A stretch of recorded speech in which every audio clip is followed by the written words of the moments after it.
पूर्व दिल्ली के राकेश नगर कॉलोनी में लॉकडाउन में मकान का किराया न देने पर मकान मालिक और किराएदार में हुआ झगड़े में किराएदार की हुई मौत। मृतक चलाता था ऑटो। पुलिस ने शव का पोस्टमार्टम कर परिजनों को सौंपा। पूरी दिल्ली में गर्मी का सितम जारी। पारा पहुंचा 45 डिग्री के पास। आने वाले दिनों में और बढ़ेगा पारा। डॉक्टर ने घर से बाहर निकलने पर एहतियात बरतने की कही बात। कोरोना को भगाने के लिए गांधीनगर में किया गया हवन। बीजेपी के तमाम नेता हुए शामिल। हवन में सोशल डिस्टेंसिंग का रखा गया पूरा ध्यान।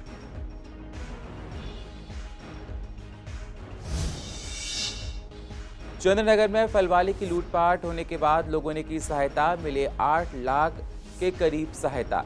कुछ दिन पहले दिन दहाड़े आम की रेहड़ी को लोगों ने लूटा था। और गाजीपुर मंडी में सब्जियों के व्यापारी फेंक रहे हैं मंडी में सब्जी। लॉकडाउन की वजह से नहीं है खरीदार। बॉर्डर बंद होने से नहीं आ पाते हैं यूपी से ग्राहक। व्यापारियों को भारी नुकसान। नमस्कार, स्वागत है आप सभी का पूर्व दिल्ली खास में। मैं हूं आपके साथ सुनील चौहान। अब होते हैं रूबरू पूर्व दिल्ली की अहम खबरों के साथ।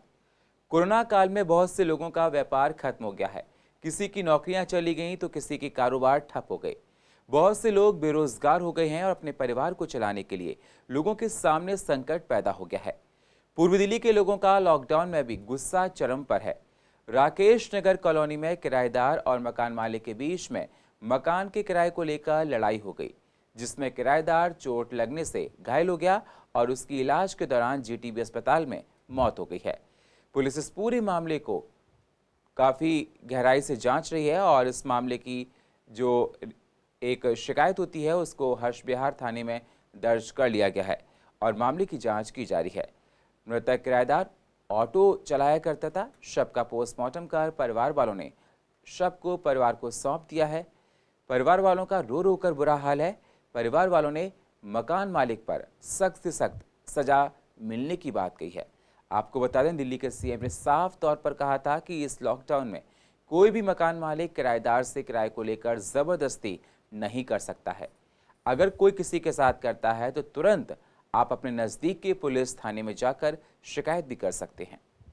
इसके सामने 2 हाथ मारे या 4 हाथ मारे, ये वक्के आ गई, इकली थी ये, समझ रहे हो सर। इससे पहले वही किराए के लॉकडाउन में किराए के ऊपर ही लड़ाई होती थी कि हमारा किराया दो, खाली करो दो। लॉकडाउन में तुम्हें पता है सरकार ने क्या बोल रखा था? दिन पहले बोला था ऐसी बातें उन्होंने। यही लॉकडाउन के बीच में हम ये कहना चाहते हैं, बेचारी ये बच्ची के लिए लेके कहाँ जाएगी, इसके संग इंसाफ चाहिए सर। और वो क्या, हम भी बेकार है 2 महीने से तो बिल्कुल। तो हम किराया कहाँ से दें? अब उनने बल्ब भी निकाल लिया कि ऐसे ना तो ऐसे बात बनेगी, मुझे किराया चाहिए। अब हमारे मामा ने कहा था कि मैं काम करूँगा और किराया दूँगा। हमारे पास में फ़ोन गया था कि ऐसे ऐसे बात हो गई है, तबीयत ज़्यादा ख़राब है इनकी। हम पहुँचे तो हमें पता लगा कि लड़ाई बड़ाई हो चुकी है इनकी। अच्छा, जब हम घर पे गए तो वो बिल्कुल बेहोश थे, मुंह से झाग आ रहे थे। हम देख के घबरा चुके। मैंने ऐसा क्या हो गया जो मुँह होश में नहीं आ रहे हैं। ठेली वेली के हम लेके गए और हमने फ़ोन भी करा पुलिस वालों को, पर पुलिस वाले उस टाइम पे नहीं आ पाए थे, लेट आ पाए थे। वो 1.5-2 घंटे बाद उन्हें होश में ही नहीं आया। अब मुंह से झाग उनका बंद नहीं हुआ। अस्पताल में भी जाके पुलिस वालों ने, डॉक्टरों ने ये भी कहा है, देखो जी ऐसा 2 हफ्ते में तो कुछ नहीं होता है और हमें तो ऐसा लगता है दिमाग में कोई चोट लग गई है। अभी कुछ दिन पहले आप लोगों ने एक खबर को हमारे चैनल पर चलते हुए देखा होगा, जिसमें दिखाया गया था कि कैसे एक आम की रेहड़ी वाले को दिन दहाड़े चंद्रनगर में लूट लिया जाता है। पूर्व दिल्ली के चंद्रनगर की घटना होने के बाद लोगों के मन में लूटपाट का डर बैठ गया था। जब कई लोगों को पता चला कि इस फल वाले को लोगों ने लूट लिया तो मदद के लिए हाथ आगे लोग बढ़ाने लगे और लगभग 8 लाख से ज़्यादा की मदद लोगों ने इस फल वाले को की, जिसका नुकसान 30,000 का हुआ था। आपको बता दें, 30,000 का नुकसान होने के बाद जो 8 लाख की उसकी मदद हुई है, लेकिन जिस तरह से घटना हुई ये समाज में बहुत तरह के प्रश्न छोड़ती है। 20 तारीख की बात। 20 तारीख की घटना है। क्या हुआ था उस दिन? वो मेरा यहाँ माल रखा हुआ था। माल कुछ लोग जो आए थे उन्होंने लूट लिया था। हम अपनी ठेली हटा के ले गए और ठेली हटा के ले गए हम आगे चले गए। जब हमने देखा हमारी सारी पेटियाँ खाली पड़ी थी। उसमें आम था, भरा हुआ पेटियों में सारा। तो किन लोगों ने लूटा वो तो हमने देखा ही नहीं, किसी का चेहरा ही नहीं देखा कि किसने लूटा। जब आया तो वहाँ कुछ भी नहीं था। लोगों ने आपकी सहायता की है? जी कैसे? मेरी सहायता की है, उन्होंने हमें बच्चों के लिए ईद बनवाई है। उनकी बहुत बहुत शुभकामना आई है कि उन्होंने मेरी सहायता की है। सामान तो अच्छा खासा था, 3 डेलियों का माल था मेरा, सारा लूट गया। दिल्ली एनसीआर में पारा अपने उफान पर है। शनिवार को कई इलाकों में तापमान 40 डिग्री सेल्सियस से ज़्यादा दर्ज किया गया था। दिल्ली के आया नगर इलाके में तो शनिवार को सबसे ज़्यादा 40.2 डिग्री सेल्सियस तापमान दर्ज किया गया था। दिल्ली में साल का सबसे गर्म दिन था। मौसम विभाग के मुताबिक दिल्ली के कई इलाकों में अधिकतम तापमान 44 से 46 डिग्री के बीच रहा। दिल्ली में 24 से 27 मई के बीच में तपती गर्मी जारी रहेगी। तापमान ज़्यादा होने के बाद लोग घरों में से कम बाहर निकल रहे हैं और पूर्वी दिल्ली में भी तापमान अपने चरम पर है। गर्मी की वजह से लोगों का घर से निकलना मुश्किल हो रहा है। आप लोग भी अगर घर से बाहर निकलें तो एहतियात को बरतें, और लेकिन लोगों को घर से निकलना मजबूरी है, क्योंकि जॉब करनी है, बिजनेस करना है, तो घर से निकलना बहुत ज़रूरी बन जाता है। क्या करें साहब, बस ये गमछा बांध लेते हैं, क्या करें, ड्यूटी पे जाना है। पहले से तो काफ़ी गर्मी है, गर्मी ने बहुत मुसीबत बनाई है, सब काफ़ी मुसीबतें बढ़ी हुई हैं। क्या कुछ दिक्कतें आती हैं?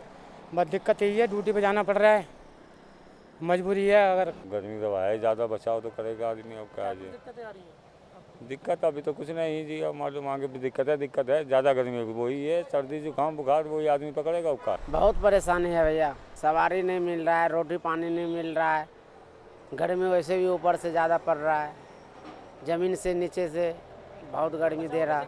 ये तो गर्मी ज़्यादा पड़ रही है जी, एक कोरोना की बीमारी फैल रही है तो घर में से नहीं निकल रहा है। दिल्ली में गर्मी से बढ़ रहे सितम पर डॉक्टर्स ने लोगों से घर में रहने की सलाह दी है। लोगों को ज़्यादा से ज़्यादा तरल पदार्थ लेने की सलाह दी है। कहा है कि अधिकतर लोगों को हाइड्रेटेड होना चाहिए। दिल्ली में बढ़ रही गर्मी पर डॉक्टर वी.के. मोंगा से बातचीत की हमारी संवाददाता वंदना ने। आइए आपको सुनाते हैं। चलिए, तो एक तरफ तो लॉकडाउन चल रहा है, इन दिनों लोग घर पर ही टाइम जो है वो बिता रहे हैं, लेकिन दूसरी तरफ तेज़ धूप और गर्मी जो है उसकी वजह से पारा जो है वो बढ़ता जा रहा है। ऐसे में ऐसी गर्मी से किस तरह से बचाव के उपाय किए जा सकते हैं, बचा जा सकता है, इसकी जानकारी लेते हैं। डॉक्टर मेरे साथ मौजूद हैं, उनसे बात करके। गर्मी की वजह से बाहर मौसम कितना गर्म है, धूप इतनी तेज़ है, तो इसकी वजह से जो हीट स्ट्रोक और हीट के जो केसेस हैं वो ज़्यादा बढ़ जाते हैं। ज़्यादा देर तक हीट में रुकने से, पानी कम पीने से और उसके ऊपर से एक्सपोजर जितना भी होता है वो नुकसानदायक है। और हर वर्ष की भांति हम मानते हैं कि बहुत तेज़ टेम्परेचर होना, उल्टियाँ लगना, दस्त लगना, पेट खराब होना, सिर में दर्द होना, चक्कर आना, पानी की कमी होना, ये सारी बीमारियां हो सकती हैं इस मौसम के अंदर अगर हम एहतियात ना बरतें तो। देखो, रिस्क तो सबको ही है, लेकिन हाँ, खासकर छोटे बच्चों को, लेकिन स्कूल नहीं जा रहे तो इसलिए मुझे लगता है कि कुछ फ़ायदा है इसमें। ऐसे ही बुज़ुर्गों को तो हम वैसे भी कोरोना की डर की वजह से भी हम कहते हैं कि 60 से 65 साल से ऊपर जितने भी लोग हैं उनको बेवजह बाहर नहीं निकलना चाहिए। वो इसके लिए भी यही लागू होता है। जहाँ तक खान पान की बात है, ये भी मैं मानता हूँ कि बहुत अच्छा है कि आजकल लोग बाहर ज़्यादा नहीं निकल रहे, बाहर ज़्यादा नहीं खा पा रहे, लेकिन घर पे बैठे बैठे भी अगर हम अपने खाने पीने का इंतज़ाम ठीक रखेंगे, बहुत ज़्यादा तली वाली चीज़ें नहीं लेंगे, घी तेल चिकनाई का इस्तेमाल कम करेंगे, थोड़ा बहुत अपने आप में एक फ़िज़िकल एक्टिविटी रखेंगे घर के अंदर ही, तो मुझे लगता है कि हम इन सब चीज़ों से अपने आप को बचा पाएंगे। यहाँ पर हम गर्मी से रिलेटेड बात कर रहे थे, जानना चाह रहे थे, आपको बताना चाह रहे थे कि अगर तेज़ धूप में बाहर निकलना भी पड़ रहा है, कोई मजबूरी है, तो उससे कैसे बचे जा सकते हैं। यहाँ पर बताए हैं कुछ उपाय डॉक्टर ने, और कहा है अगर उन चीज़ों को फॉलो किया जाए तो जाहिर तौर पर हीट स्ट्रोक जैसी बीमारी और तेज़ धूप से बचाव हो सकता है। कैमरा पर्सन मोहित के साथ मैं वंदना कश्यप, कैंट, CCN। लॉकडाउन को दिल्ली में 2 महीने से ज़्यादा का समय बीत चुका है। उसके बाद भी मजदूरों की परेशानियां कम होने का नाम नहीं ले रही हैं। पूर्वी दिल्ली के वेस्ट विनोद नगर मालवीय स्कूल के बाहर मजदूर बैठे हुए हैं, जिनकी थर्मल स्क्रीनिंग के बाद उनको घर भेजा जाएगा। हालांकि मजदूरों की संख्या पहले के मुकाबले कम हो गई है, लेकिन फिर भी परेशानियां लगातार उनकी जारी हैं। संस्था के लोग इन गरीब मजदूरों को खाना खिला रहे हैं और ये मजदूर भी जल्द अपने घर जाना चाहते हैं। यहाँ तो हम बस पकड़ के आए थे, वो भाड़ा किराया नहीं, आप कैसे जाएंगे? वही व्यवस्था लगा रहे हैं बस का कि हम जाएंगे कटिहार के लिए। अंदर जाने दे, बोले कल जाना है, यहीं का बोले यहीं लग जाओ। अभी कुछ भी नहीं किए हैं अभी। पानी की सुविधा दे रहे हैं अंदर? हाँ जी दे रहे थे, बाहर बांट रहे थे वो। हम अंदर जा रहे थे, हमें अंदर जाने नहीं दिया। कराब आज पूरा बुक हो गया है, कल मिलेगा गाड़ी 5:30 बजे। 5:30 बजे आना, कल आपको मतलब गाँव भेजा जाएगा आपको। से कुछ मतलब वो नहीं मिल रहा है अभी, ये बात नहीं कि नहीं मिला है। जो पानी हो, नाश्ता हुआ, जो भी है। आप कह रहे सुबह जाना पड़ेगा, सुबह वाले में बुक हो गया ये। आपसे रुकना ही पड़ेगा यहाँ पे, फिर आप ही जाएंगे, हमारा खर्चा भी हर चीज़ है। कोरोना का असर गाजीपुर मंडी में बहुत पड़ा है। व्यापारियों को भारी नुकसान इस कोरोना काल में हुआ है। बॉर्डर सील होने की वजह से यूपी के ग्राहक मंडियों में नहीं आ पा रहे हैं। टमाटर के रेट तो 1 रुपये से भी कम हो गए हैं। व्यापारी सड़कों पर टमाटर को फेंक रहे हैं, कोई खरीदने के लिए तैयार नहीं है। प्याज के दाम भी लगातार गिरते ही जा रहे हैं। लोगों का ये कहना है कि इस तरह से हमारा व्यापार ठप हो गया है। व्यापारियों की मांग है कुछ ऐसा होना चाहिए जिससे हमारे व्यापार में थोड़ी सी एक तरह से उछाल आ सके, लोग खरीदारी होने लगे। हम लोगों को कोरोना को हल्के में नहीं ले रहे हैं। कोरोना को लेकर मंडी में सभी एहतियात भी बढ़ते जा रहे हैं। गिराहक नहीं आ रहा बिल्कुल भी मंडी में। टमाटर की मट्टी खराब हुई पड़ी है। 30 रुपये, 40, 50 रुपये का टमाटर बिक रहा। कम से कम 100-150 करेटें रोज बिक रही हैं। किलो पड़ रहा 50 पैसे से लेकर 1 रुपये किलो के बीच में। किसान मजबूर है छोड़ने पर। कम से कम रोज की कम से कम क्या ही गाड़ी फिक रहा होगा, 4-5 गाड़ी रोज की यहाँ से गाजीपुर में। आने नहीं दे रही पब्लिक, पुलिस नहीं आने दे रही, प्रशासन नहीं आने दे रहा। देखिए सर, 80 रुपये की रेट, 50 रुपये की, 60 रुपये की, 100 रुपये की बिक रही है। इससे ज़्यादा बिकी ना रही है। और बिके ना कि छांट रही हैं। इनके 7 रुपये और देना पड़ रहे हैं और खत्ते पे पड़ी हैं, खत्ते पे चेक कर लीजिए। टमाटर की उठानी ना है, जब पब्लिक ही ना खा रही तो कि बिकेगा क्या चीज़? जब पब्लिक ही ना मांग रही, ना खा रही, ना ले रही, इसमें कहते हैं कोरोना है कोरोना। कोरोना महामारी से बचाव के लिए कांग्रेस द्वारा जगह जगह इलाके में सैनिटाइज किया जा रहा है। जी हां, परवाना रोड में ऐसा किया गया। कांग्रेस के अनारकली वार्ड अध्यक्ष राजेंद्र अरोड़ा द्वारा पूरे इलाके को सैनिटाइज करवाया गया है, जिस पर राजेंद्र अरोड़ा ने बीजेपी और आप सरकार पर निशाना साधते हुए कहा कि कांग्रेस जनता के लिए हर समय कंधे से कंधा मिलाकर खड़ी है। इस संकट की घड़ी में भी कांग्रेस लोगों की सेवा में निरंतर काम कर रही है।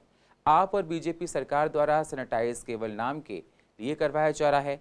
अरविंद केजरीवाल और उनके विधायक जापानी मशीन से सैनिटाइज करने का दावा कर रहे हैं, लेकिन वह मशीन लोगों तक नहीं पहुंची है। इसके अलावा बीजेपी, जो कि केंद्र और निगम में पूरी तरह से सत्ता में है, और केजरीवाल सरकार जो दिल्ली की कुर्सी पर बैठी है, लोगों के लिए किसी भी तरह का काम नहीं कर रही है। चाहे वह मजदूरों को उनके घर पहुंचाना हो, ज़रूरतमंदों को राशन देना हो, छोटे और मध्यम वर्गीय व्यापारियों, दुकानदारों की आर्थिक सहायता हो, किसी भी तरह लोगों के काम नहीं आ रहे हैं। कांग्रेस हर मजदूर, ज़रूरतमंद, छोटे और मध्यम वर्गीय परिवार सबके साथ है और उनकी सेवा के लिए हमेशा खड़ी है। राहुल गांधी, दिल्ली प्रदेश अध्यक्ष अनिल चौधरी और कांग्रेस का हर कार्यकर्ता लगातार हर ज़रूरतमंद मजदूरों तक पहुंचकर उनकी सेवा में लगे हैं।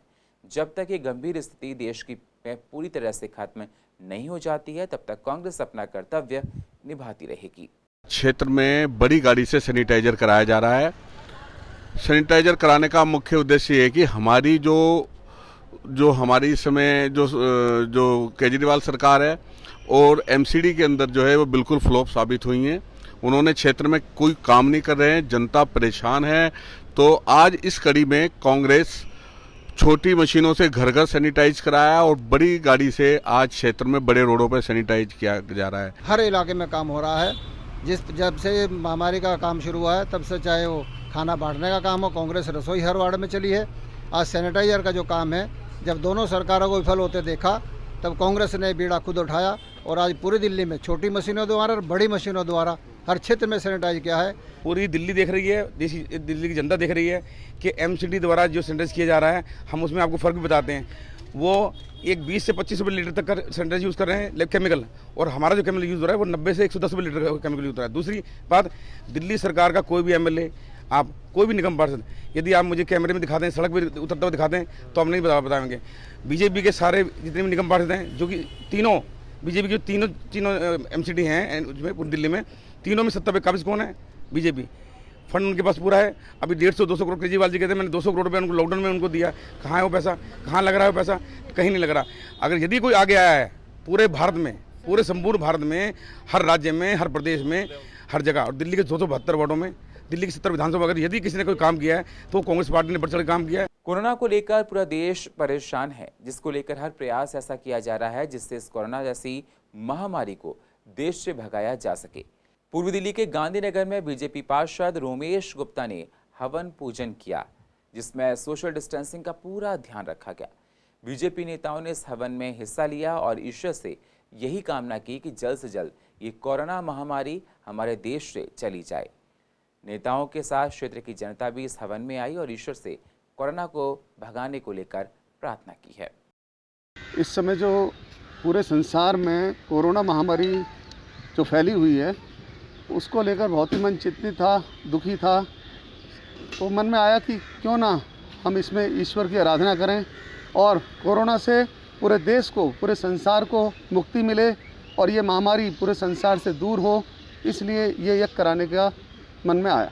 हाँ, यहाँ पर क्योंकि हम ये इस यज्ञ को जमुना किनारे कर रहे हैं, तो यहाँ पर पूरी जमुना बेल्ट में जितने भी खेतीहर किसान व मजदूर रहते हैं उन सभी को राशन की एक किट जो है हमने बनवाई है, उसको वितरण किया जाएगा। यही शांति के लिए यज्ञ किया गया है। और जो हमारे पार्षद जी हैं ना, ये 22 मार्च से लेकर अब तक यही जनसेवा के अंदर लगे हुए हैं। कभी धार्मिक प्रोग्राम है, गरीबों को किट बांटने, राशन वितरण, खाना भोजन की व्यवस्था, उसी के उम्मीद से करा गया है कि भगवान मतलब शांति दे इसको, मतलब ये शांत हो जाए यज्ञ। इसके बाद से मतलब कोरोना शांत हो जाए तो सबको राहत मिले, सब अपने व्यापार पर मतलब वापसी आ सकें। ये कोरोना महामारी के उपलक्ष्य में ये किया गया है, जो कि इतनी बहुत बड़ी बीमारी है। ये इससे यज्ञ से ये होगा कि ये बीमारी दूर भागेगी और हम सबको देशवासियों इससे राहत मिलेगी। और पूर्व दिल्ली की अधिक जानकारी के लिए आप YouTube पर जाकर CCN DEN को सब्सक्राइब करें और फ्रेश अपडेट लेते रहें। और फिलहाल पूर्व दिल्ली खास में इतना ही। बाकी खबरों के लिए आप बने रहिए CCN के साथ। तब तक के लिए नमस्कार।